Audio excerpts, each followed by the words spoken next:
Well, hi everybody, thank you for coming. And thank you out there for watching on the internet. This is David Wilcock, that's me. We're talking about my new book, The Synchronicity Key, which is a monumental effort of scholarship. It's got over 700 references in it. Actually, not quite 700, it's 680 something. But what we're dealing with here is a comprehensive examination of history and the idea that history is not random. The events that are happening in our reality are scripted and structured intelligently.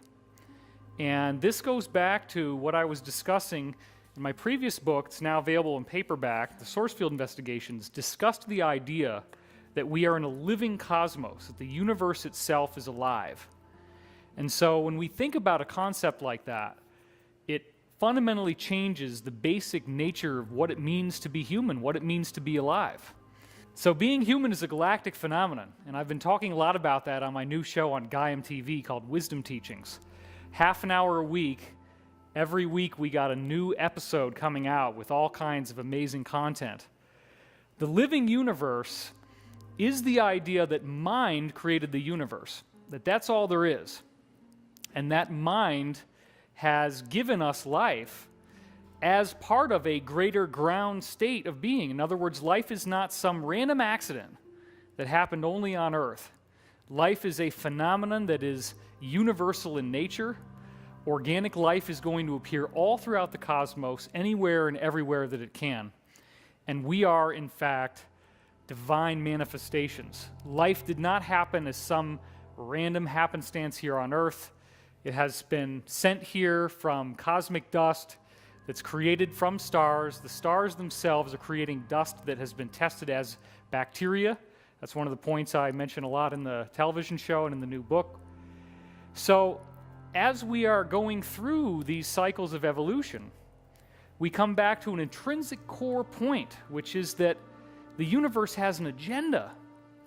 The universe is not just here to let us figure it out on our own.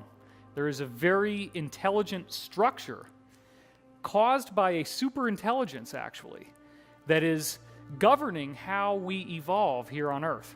In other words, the events that actually happen, the historical events, the wars, the political conspiracies, the conflicts, all the stuff that involves, in many cases, loss of life, those events are not random. There is a structure to history. There is a structure to the events that are happening in our reality. And we are infused by this greater cosmic consciousness. It is fundamentally one with us. The universe ultimately is only identity. It is only awareness. That's all there is. And this idea of a physical universe is a holographic projection of this greater intrinsic consciousness that gave rise to what we now call existence. So with this knowledge comes the opportunity for us to step out of the cycle of war. We don't have to keep repeating the same problems, the same failures. We can start geoengineering entire planets. Some of these moons that might be out there in our own solar system may actually be hollow on the inside and inhabited by other humans like us. That's one of the things that I've heard from insiders who have worked in very high levels of classification secrecy within the United States government and other governments. Why are we not hearing more about this? Why is there a UFO cover-up? Could it be that the potential of the human being is so vast, once our pineal gland is activated, that's one of the big secrets. There is a functional third eye inside your brain. We've talked about that in previous videos. When we get to this pineal activation, is there going to be some sort of transfiguration of the Earth and the way that things have been going on Earth into a happier and more positive age? Now, I will be suggesting that the events that we're now seeing in the world with the disclosure of surveillance and the revelation of there being a global adversary, this oppositional force, it's no longer a conspiracy theory. I mean, people who have been paying attention have known it wasn't a conspiracy theory for a long time. But now what's happening is you can't get away from this. Everybody knows. It's on all the newspaper headlines. This is a very serious development. It is a turning point, and the cycles of history tell us that. they tell us that there are points where empires collapse. There are points where tyranny falls apart. There are points where cover-ups are exposed. And that it is part of that hero's journey archetype where you have to go to the dark night of the soul and you have to seem to think that all of hope is lost, that the goal cannot be achieved, and only then you have the revelation of how to solve the quest, how to face off against the nemesis and achieve victory. And we are now seeing that critical tipping point happening on a global level where people are really freaked out about this stuff, but there is a happy ending that's going to come out of the whole thing. Now, 9/11 was one of the biggest mysteries I wanted to solve. I said, if history is repeating itself, then is there a cycle comparison for 9/11? And I rewound the clock 539 years, and my God, 539 years ago, within 6 days, there is a corresponding war in Europe called the Battle of Swicino that was the turning point in a much bigger conflict called the 13 Years' War. So this is how it works. This is the cycle science that's all based on this repeating blueprint. And I thought to myself, my gosh, this is such an original discovery. I'm so excited. I broke this through, or not. So then I go online and I start looking at things and I start looking at Masonic symbols and I realize, my God, they knew that there was a companion star that we're orbiting through that has geometry. Now, if this black sun, which ultimately is not negative, okay, I'm saying this is basic, loving cosmos, celestial mechanics, we're orbiting this geometry, it will change our DNA as we go through it, and it's governing these cycles of time, that energy is driving us through the ascension process. And they probably inherited this, my supposition is, from positive extraterrestrials, and it all got contorted out of control and became something negative it was never intended to be originally.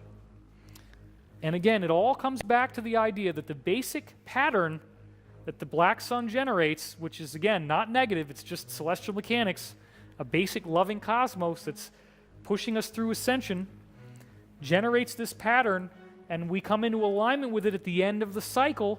This is the providence of that symbol. This symbol literally shows you the conjunction that happens at the end of 25,000 years, which is encoded into this passage. The great order of ages is born again.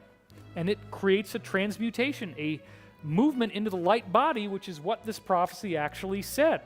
So all of this stuff works together very nicely. The conjunctions all fit together. And what we're seeing is that the Merkaba here, this pattern, divides up into 12 cycles. We have the bubbles, the close-packed spheres, and it's the same historical events that keep repeating, each cycle being 2,160 years in length, an age of the zodiac. And of course, again, in my book, we show redundant proof that history is moving in 2,160-year cycles. I show an incredible string all the way back to 1897, I believe, where Roman history and U.S. history are just duplicating. They're doing the same thing, 2 different cycles of the same thing. And then one of the really amazing things at the end of the book is I quote from this Russian scientist, Anatoly Fomenko, and he looks at all the different history going all the way back to the Sumerians in almost every recorded form of history on Earth and shows that they're all doing this. It's everything. Nothing has been left out. They're all cyclical. This cosmic energy is activating our DNA. It's transforming who we are as people. It's transforming what it means to be human. History is repeating in even cycles of time. And as it does, events keep repeating, guiding us through an intelligent blueprint of human evolution.